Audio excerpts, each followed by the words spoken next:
Bab 052 benar-benar berakhir, beberapa jam setelahnya. Aryo bersandar di kepala ranjang, tubuhnya masih terasa lelah setelah aktivitas yang menguras tenaga beberapa saat tadi. Suara ketukan pelan di pintu membuyarkan lamunannya. Ia melirik jam dinding yang menunjukkan pukul 7 malam. "Masuk," ujar Aryo dengan suara berat. Pintu terbuka perlahan, dan Bosumi, pembantu setianya, berdiri di ambang pintu. "Tuan Aryo, ada Denjuan di bawah," katanya tuan yang menyuruhnya ke sini, lapornya. Aryo mengangguk, mengusap wajahnya untuk menghilangkan sisa kantuk. "Baiklah, Mbok. Bilang padanya aku akan segera turun," jawabnya singkat. Bosumi mengangguk dan bergegas menyampaikan pesan Aryo pada Juan, yang sedang menunggu di ruang tengah. Sementara itu, Aryo mengenakan pakaian yang lebih rapi sebelum turun menemui sepupunya. Saat Aryo tiba, Juan sedang mengamati rak koleksi minuman kerasnya. Mendengar langkah kaki Aryo, Juan 50 menoleh dan tersenyum kecil. "Koleksi minumanmu ini lumayan juga. Tapi, buat apa kamu mengoleksi minuman seperti ini?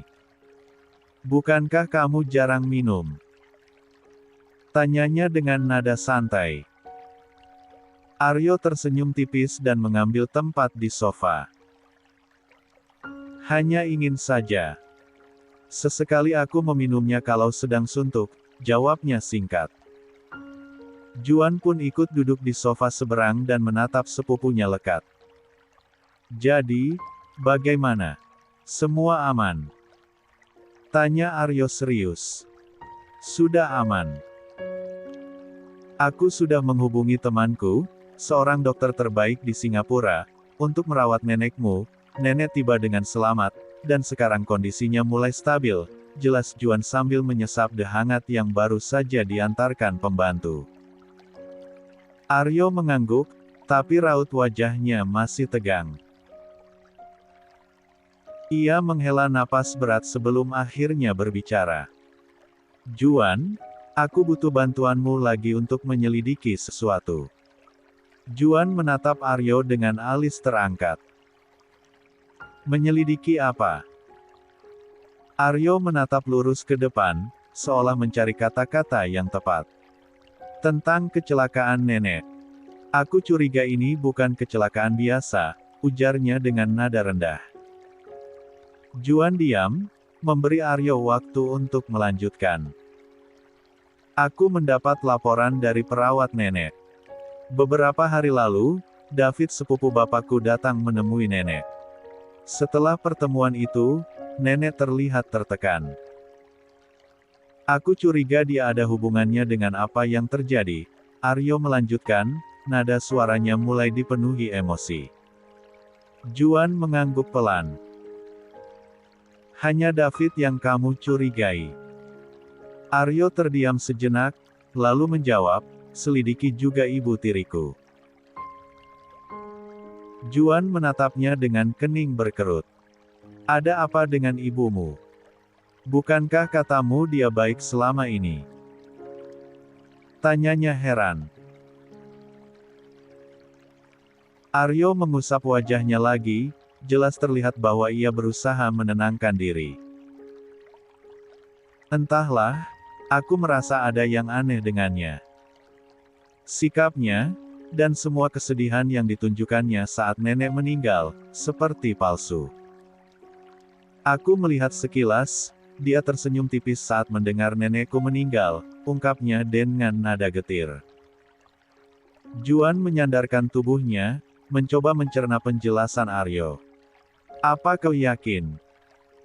Bagaimanapun, dia yang merawatmu dan nenekmu selama ini. Apa kamu yakin dia tega melakukannya? Mungkin kau hanya terlalu sensitif." Aryo mengangguk pelan. Aku juga berharap ini hanya firasat. Aku menyayangi dia seperti ibu kandungku sendiri.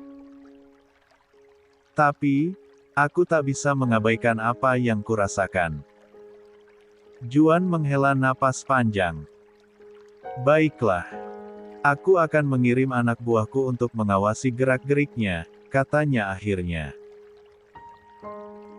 Aku benar-benar butuh bantuanmu, Juan. Terlalu banyak masalah yang harus aku hadapi belakangan ini, ujar Aryo dengan suara lemah. Juan hanya mengangguk, memastikan Aryo tahu bahwa ia akan selalu mendukung sepupunya, apapun yang terjadi. Aryo menatap Juan dengan serius setelah mendengar kesanggupannya. Terima kasih. Aku tahu, aku bisa mengandalkanmu, ucap Aryo dengan nada penuh kepercayaan. Juan lalu menyeruput minuman yang disediakan pembantu tadi. Tapi Aryo, kau harus berhati-hati. Jika benar ada yang berniat buruk terhadap keluargamu, itu artinya kau juga bisa menjadi target berikutnya. 51. Aryo terdiam sejenak. Wajahnya tampak menegang, tetapi ia berusaha tetap tenang. Aku sudah memikirkan itu. Justru karena itu aku tidak akan diam saja. Jika ada yang berniat mencelakai keluargaku, aku akan memastikan mereka tidak lolos begitu saja. Juan memperhatikan Aryo dengan tatapan penuh perhatian. Bagus kalau kau tetap waspada.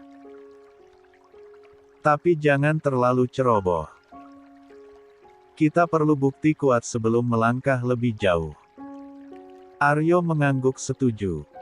Aku tahu, itu juga alasanku memintamu membantu. Aku tidak ingin menuduh sembarangan tanpa bukti. Aku hanya ingin tahu siapa sebenarnya yang menjadi dalang di balik semua ini. Juan menyandarkan punggungnya ke sofa dan memutar gelas di tangannya. Kalau begitu, kita mulai dari David. Aku akan mencari tahu apa yang dia lakukan saat bertemu dengan nenekmu. Lalu soal ibumu, aku akan pastikan penyelidikan ini dilakukan dengan hati-hati. Kau tidak mau dia tahu kau sedang mencurigainya, kan? Aryo menarik napas panjang sebelum menjawab. Benar, aku tidak ingin dia tahu. Seandainya dia memang tidak bersalah, aku tidak ingin menghancurkan hubungan kami. Juan tersenyum kecil. Baiklah. Serahkan semuanya padaku. Tapi Aryo, kau juga perlu menjaga emosimu. Jangan sampai amarahmu menguasaimu. Aryo memejamkan matanya sejenak, mencoba menenangkan pikirannya. Aku tahu, Juan. Aku hanya ingin keadilan bagi nenekku dan keluargaku. Pembicaraan mereka berakhir dengan tekad yang sama, mengungkap siapa yang berada di balik semua tragedi ini. Namun, di balik ketenangan malam itu, Aryo tahu bahwa perjalanan mereka untuk mencari kebenaran tidak akan mudah. Di kamarnya, Dewi terbangun dengan rasa bingung. Ia mendapati kamar sepi, dan Aryo tidak ada di sampingnya. Akhirnya dia bangun dan memakai dress di bawah lutut lalu merapikan penampilannya dan ia segera turun ke bawah.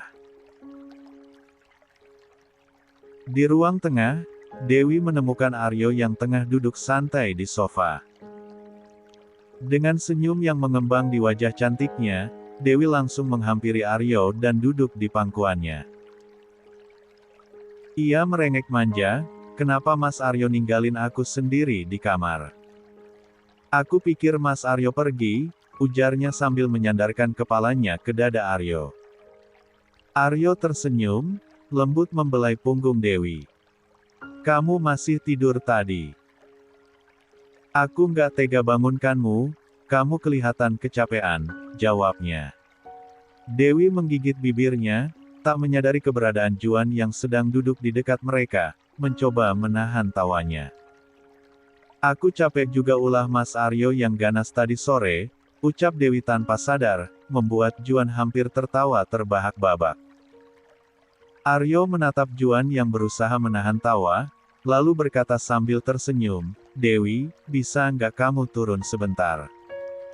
Kasihan sepupuku yang jomblo, harus melihat kemesraan kita."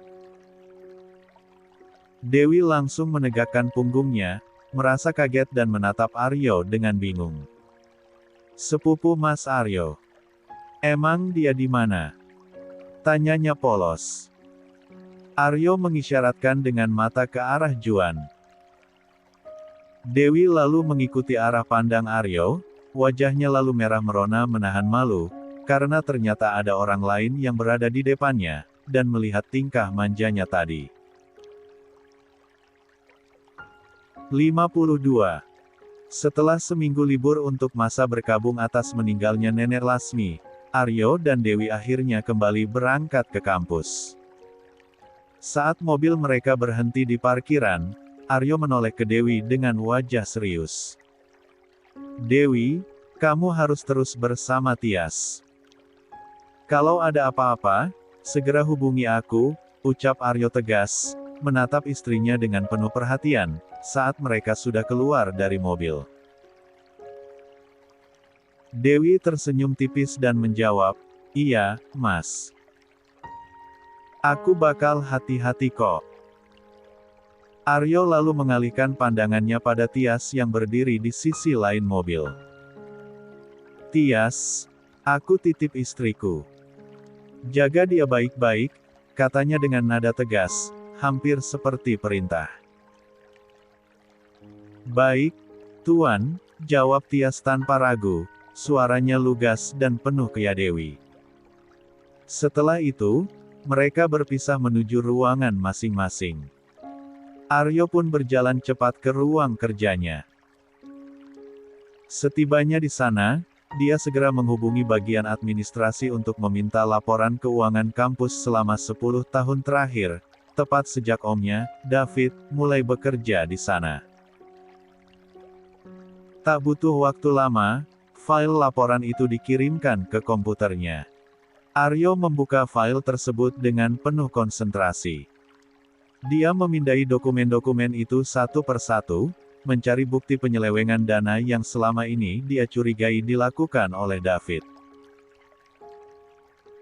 Sebetulnya, Aryo sudah lama mengetahui kelakuan omnya tersebut, tetapi karena hubungan keluarga, dia memilih diam.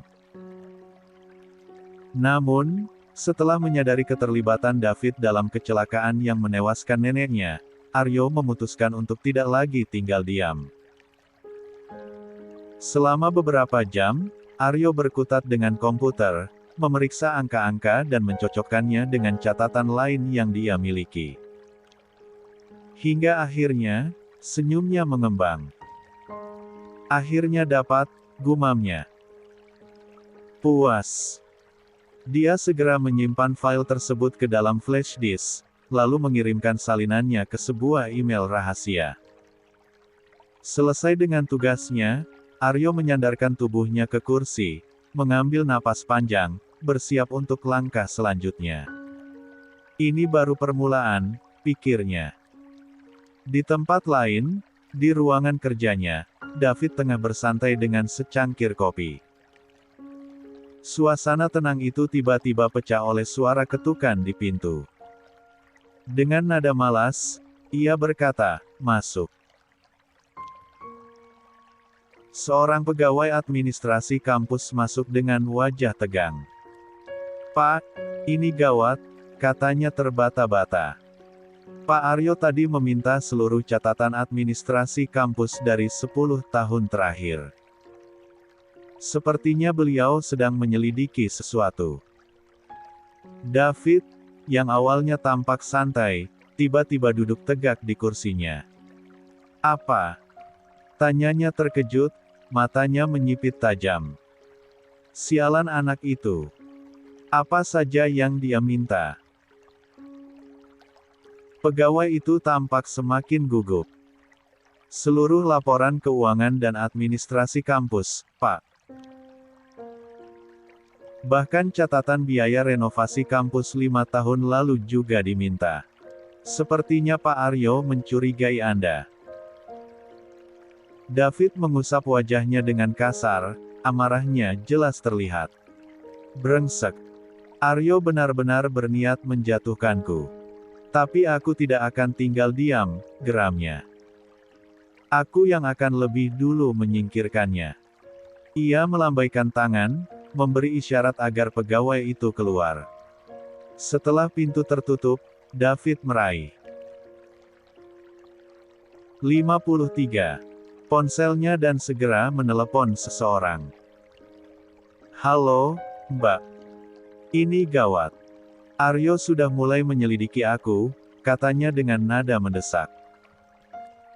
Aku tidak mau kejahatanku terbongkar. Kita harus segera menyingkirkan Aryo juga. Setelah mengatakan itu, David memutus panggilan dan menyandarkan tubuhnya ke kursi. Matanya menyala penuh kemarahan, pikirannya sudah merencanakan langkah keji yang akan dijalankan berikutnya. Di kampus, Dewi mencoba menjalani hari-harinya seperti biasa meski masih ada beberapa mahasiswi yang membicarakannya. Dengan kehadiran Tias dan teman-temannya, Dewi merasa lebih percaya diri dan memilih mengabaikan gosip-gosip itu. Siang itu, usai mata kuliah selesai, Dewi berniat menuju kantin. Namun, langkahnya terhenti ketika Rosa memanggilnya. Dewi, kamu mau ke mana? Tanya Rosa dengan senyum tipis. Kayak biasa, aku mau ke kantin. Kamu mau ikut? Jawab Dewi santai sambil melanjutkan langkahnya. Rosa mengangguk dan berjalan di sampingnya, sementara Tias mengikuti di belakang mereka. Setelah beberapa langkah, Rosa mendekatkan diri ke Dewi dan berbisik, Dewi, kamu kenapa mau-mau saja dekat sama mahasiswi baru itu? Kamu nggak takut kalau dia orang jahat? Kamu baru kenal berapa hari sama dia, tapi kok dia selalu nempel terus? Dewi tersenyum kecil mendengar pertanyaan itu. Tias anaknya baik kok. Aku udah kenal dia lama, jawab Dewi, meski dalam hati ia tahu itu kebohongan kecil yang ia buat agar Rosa tidak bertanya lebih jauh. Rosa memandangnya dengan alis terangkat, lalu tersenyum tipis. Oh, begitu. Aku kira kalian baru kenal beberapa hari. Soalnya dia kelihatan sedikit aneh. Terlalu pendiam dan misterius. Tias, yang mendengar pembicaraan itu, memilih diam tanpa menanggapi. Ia hanya mengikuti majikannya dengan tenang. Tapi aku peringatkan kamu, Dewi, Rosa melanjutkan dengan nada serius. Jangan terlalu dekat sama Runa. Aku takut dia akan menyakiti kamu. Kamu tahu sendiri kan, dari dulu Runa nggak pernah dekat sama kamu. Tapi kenapa semenjak kasus ini, dia tiba-tiba mendekatimu? Aku curiga dia ada niat jahat padamu. Dewi terdiam sesaat. Memang benar, ia baru beberapa hari dekat dengan Runa, tapi ia merasa Runa adalah teman yang baik. Ceria dan sering menghiburnya di tengah situasi sulit belakangan ini. Aku cuma nggak mau dia memanfaatkan situasi ini dan menyakiti kamu, lanjut Rosa. Sebagai teman yang sudah lama mengenalmu, aku hanya ingin kamu hati-hati sama teman yang baru. Dewi tersenyum kecil dan menepuk pundak Rosa. Makasih ya, Ros, sudah peduli sama aku.